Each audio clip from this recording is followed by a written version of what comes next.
You're nobody. You can't sit here. Mom said you're nobody.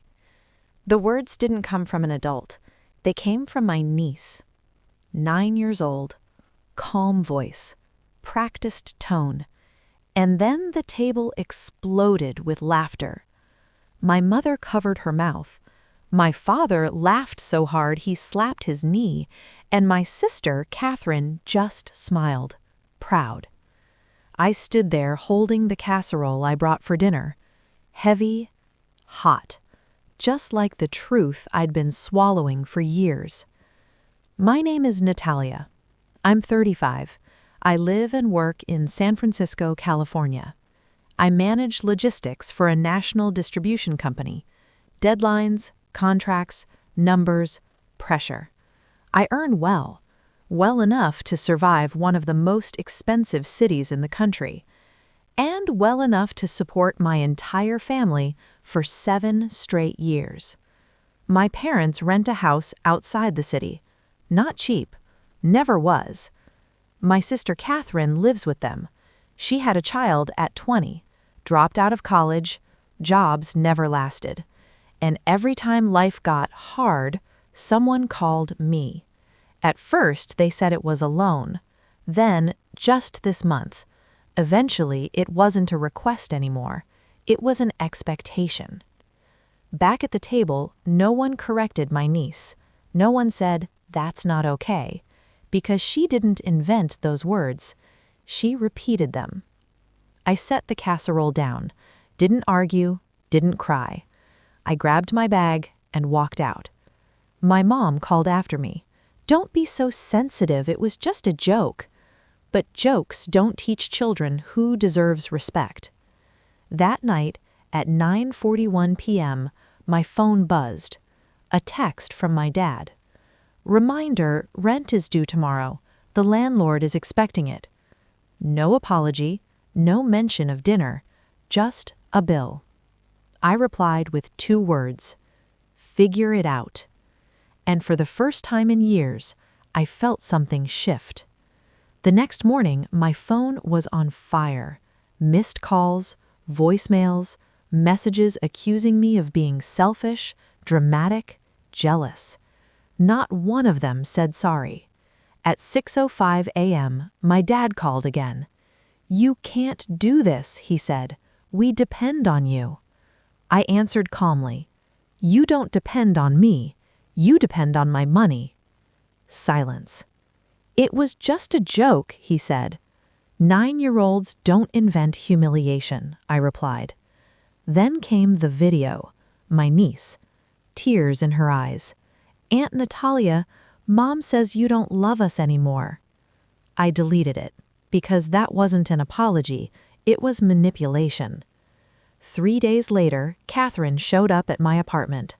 First time ever. She looked around and smirked. "This is where you live? It's small." "It's mine," I said. "I pay for it myself." She rolled her eyes. "You're really going to destroy the family over one sentence?" "No," I said. "Over 7 years." I showed her the bank statements, monthly transfers, groceries, bills, gifts she took credit for. "The bike you gave your daughter? I paid for it." She went quiet. "You're not a family," I added. "You're a financial system, and I'm shutting it down." A week later, my father called again. Different voice. "Natalia, I found the lease." "And?" "You're listed as the guarantor." I froze. They added my name without my consent to make sure I could never leave. That was the proof. I didn't scream. I didn't threaten. I called a lawyer. Then the landlord. "I'm no longer the guarantor. I'm no longer paying." 2 days later, my parents received a formal notice. Reality doesn't negotiate. They downsized. My mother got a job. My father worked extra shifts. My sister got her first steady job in years. Without my money, without my safety net. A year later, we sat at the same table. My niece walked up to me quietly. "Aunt Natalia, "Can I sit with you?" No one laughed, because this time I didn't buy my seat at the table. They thought I'd break. They thought I'd panic, apologize, send the money like I always did. Because I always did. But something had changed, not outside me, inside. The silence hit them first. No transfers, no just this once, no rescue. My phone stayed quiet for 3 days. Then the tone shifted. Fear replaced anger. My mother called late one night, not yelling, not accusing, crying. "We might lose the house," she said. Her voice sounded small, fragile. I listened. Didn't interrupt, didn't rush to fix it. "I'm sorry you're scared," I said, "but I'm not paying any more." There was a pause. "So that's it?" she whispered. "You're abandoning us?" I answered calmly, "No, I'm stopping the abandonment of myself." The next move was predictable. Guilt. "You're tearing the family apart. Your niece doesn't understand. She cries at night." Every message was designed to drag me back into the role: provider, fixer, ATM. But I'd finally learned the difference between love and leverage. A week later, my sister Catherine sent a message. Long, carefully written. She said she was trying, that she'd applied for jobs, that things were hard. Not once did she mention the words, "You're nobody." Not once did she say, "I was wrong." That silence said everything. Then came the call that changed everything. My father. Again. But this time there was no entitlement left, just exhaustion. "We're moving out," he said quietly. "The landlord won't wait." I closed my eyes. Not in guilt, in relief. Because for the first time they were dealing with consequences. Not my consequences, theirs. They moved into a smaller apartment. Farther from the city, cheaper, uncomfortable. My mother took a part-time job at a grocery store. My father picked up extra shifts. Catherine started working at a call center. None of it was easy, but all of it was real. And me? My life got quieter. No emergency calls, no midnight transfers, no constant anxiety. I noticed things again. Mornings without dread, evenings without guilt. I bought a new couch, booked a weekend trip to San Diego just because I could. No explanations, no permission. That's where I met him. A coffee shop near the water. A random conversation about a book I was reading. His name was Andrew. He didn't ask what I did for my family. He asked what I wanted for myself. It caught me off guard. I didn't have an answer yet. But for the first time, I was excited to find one. Months passed. My family struggled, but they survived. And something unexpected happened. They changed. Not dramatically, not overnight, but slowly. My father started saying thank you. My mother stopped making demands. Catherine stayed distant. Until one day a letter arrived, handwritten, from her. She didn't ask for money. She apologized. She wrote about jealousy, about fear, about teaching her daughter cruelty because she didn't know how to face her own failure. "I'm trying to be better," she wrote. "I don't expect forgiveness." That mattered. She invited me to my niece's birthday. Small, simple. No big gifts, no expectations. I thought about it for days. Then I went. My niece ran to me, hugged me. No script, no manipulation. Just a child.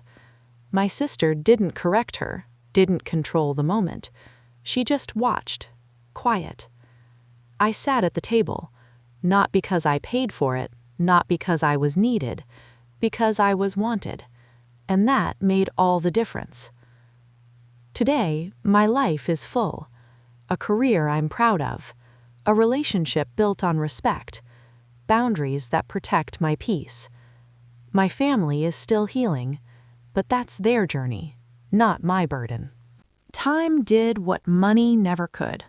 It forced everyone to face themselves. Without my payments, my parents had to learn how to budget. Really budget. No impulse buys, no excuses, no safety net. Every dollar suddenly mattered. My mother hated it. She complained constantly about her job, about her back, about how unfair life was. But she went anyway, because there was no one left to cover the gap. My father changed first. He started calling less, not to ask, to talk. Short conversations, awkward silences. One night, he said something I never expected to hear. "I didn't protect you." I didn't answer right away. "I laughed," he continued, voice tight, "when I should have shut it down. I chose comfort over you."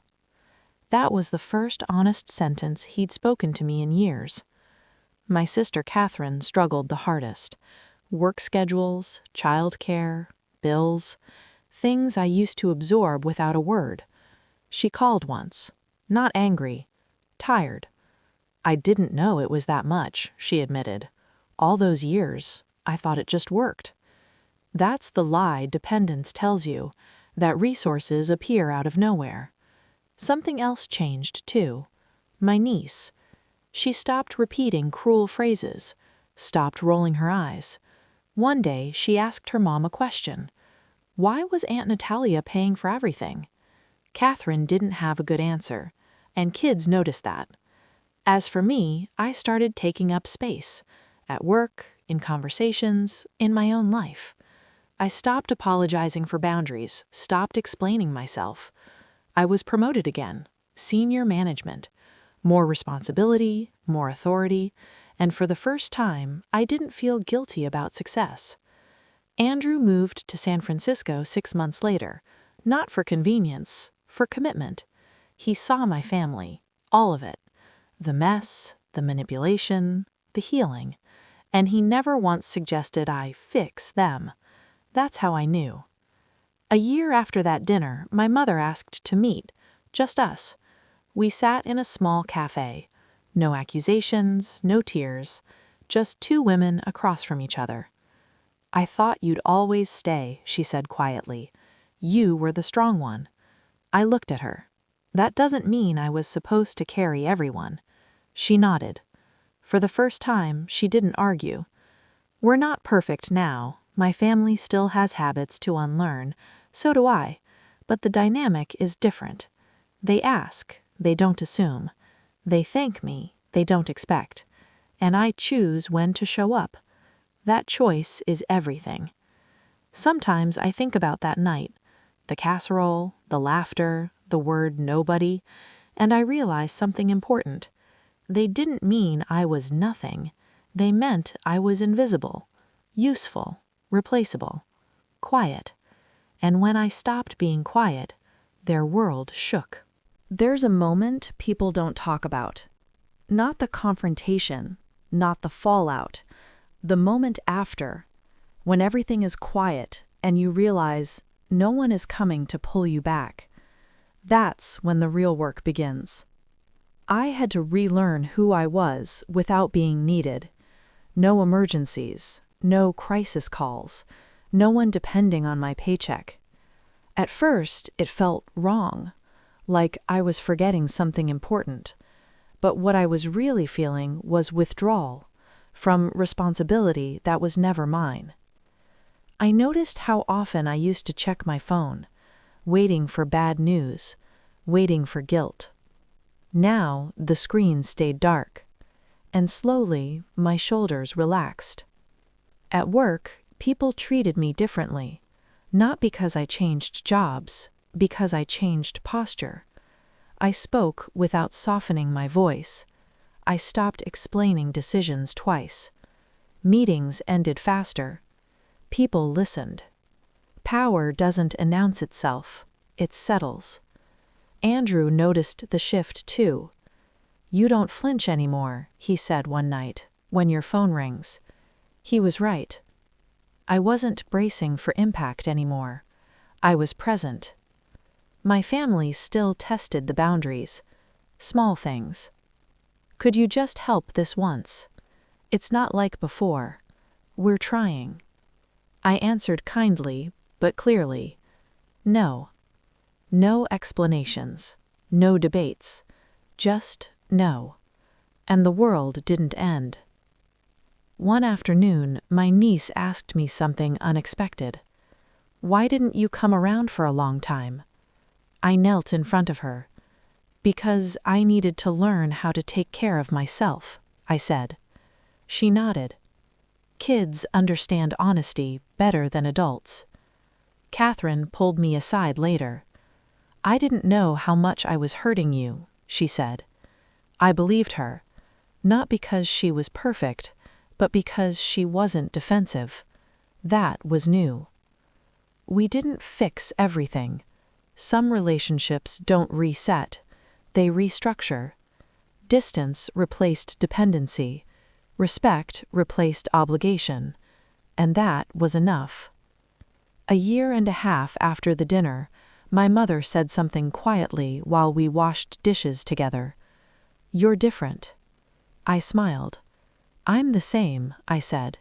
I just stopped disappearing. She didn't argue. That's when I understood something crucial. Walking away wasn't about punishment. It was about clarity. It showed everyone what my presence actually cost, and what my absence revealed. I used to think strength meant endurance, staying, absorbing, fixing. Now I know better. Strength is choosing yourself before resentment teaches you how to hate. There's a strange peace that comes after you stop proving your worth. No more explaining, no more justifying, no more shrinking to keep others comfortable. That peace doesn't come loudly. It arrives quietly, the way self-respect always does. For years, I thought my value lived in how useful I was, how much I gave, how much I covered, how much I absorbed. If I could fix the problem, I mattered. If I stopped fixing it, I disappeared. That's what they taught me. But here's the truth no one warned me about. People don't miss you when you're always available. They miss you when you're gone. When I stopped paying, stopped rescuing, stopped softening every truth, the world didn't collapse. It adjusted.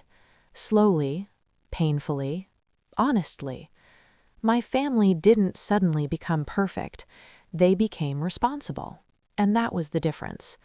My parents learned to live within limits. My sister learned what effort actually costs. And my niece? She learned something better than obedience. She learned respect. Not because someone demanded it, but because she watched it modeled. One evening, months later, she asked me a simple question. Why didn't you yell that day? I smiled. Because yelling is for people who feel powerless, I said, and I wasn't powerless anymore. She thought about that, then nodded. That's when I realized the cycle had broken, not with anger, not with revenge, with clarity. Andrew once asked me if I ever regretted walking away. I didn't answer right away, because regret implies loss, and I didn't lose anything real. I lost a role, the role of the silent provider, the emotional sponge, the person who paid for belonging. What I gained was permanent. I gained mornings without dread, evenings without guilt. I gained relationships that didn't require sacrifice to earn basic respect. I gained myself. And here's the part people don't like hearing. Some people will only love you as long as you're useful. The moment you stop being convenient, they call you cold, selfish, difficult. Let them. Those labels are the sound of control slipping. I still see my family, on my terms. I choose when to show up, how much to give, where the line is. And every time I enforce it, the line gets easier to hold. I no longer fear being alone, because I know what it feels like to be surrounded and still invisible. And I would never trade peace for that kind of company again. Sometimes I think back to that dinner, the laughter, the word nobody, and I understand now. They didn't define me. They revealed themselves. Most stories end when the conflict is resolved. Life doesn't. It keeps going, quietly, without music. That's where the real change shows up. A few months after everything settled, I noticed something strange. No one in my family talked about money around me anymore. Not casually, not indirectly. They spoke carefully, like people who finally understood that a line existed and that it mattered. My mother stopped asking questions that weren't questions.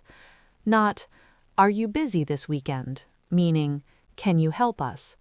Now it was simply, "How are you?" It felt unfamiliar, but honest. My father started doing something new. He listened. When I spoke, he didn't interrupt, didn't explain me away, didn't joke. It was awkward. Growth often is. Catherine still struggled. Some days she handled responsibility well, other days she didn't. But the difference was this. She no longer expected me to catch her. When she fell, she got back up herself. That changed the way she looked at me. Less entitlement, more awareness. One afternoon she said something quietly while we were alone. "I thought you needed us," she admitted. "I didn't realize we needed you more." That sentence mattered, because it wasn't about money. It was about power. My niece changed too. Children always do when the environment shifts. She became kinder, more observant. One day at school, she stood up for another girl who was being mocked. When I asked her why, she said, "It's not funny to make someone small." She didn't look at me when she said it, but I knew. That's when I understood something important. Breaking a cycle doesn't just protect you, it protects the people who come after you. At work, my confidence turned into momentum. I stopped being the person who held everything together quietly. I became the person whose voice shaped decisions. Not aggressive, not loud. Clear. Clarity is authority. Andrew once asked me if I ever wished things had ended differently. I thought about it. Then I said no, because the version of peace I have now could only exist after discomfort. Here's what I learned, and what no one tells you up front. When you stop overgiving, some people won't like the new you. They'll say you changed. They're right. You did. You changed from someone they could use into someone they had to respect. I don't carry anger anymore. Anger needs constant fuel. Clarity doesn't. Clarity just stays. I still love my family, but I no longer confuse love with sacrifice. I no longer believe that pain is the price of belonging. And when I think back to the moment I was called nobody, I smile, because I know something now that I didn't know then.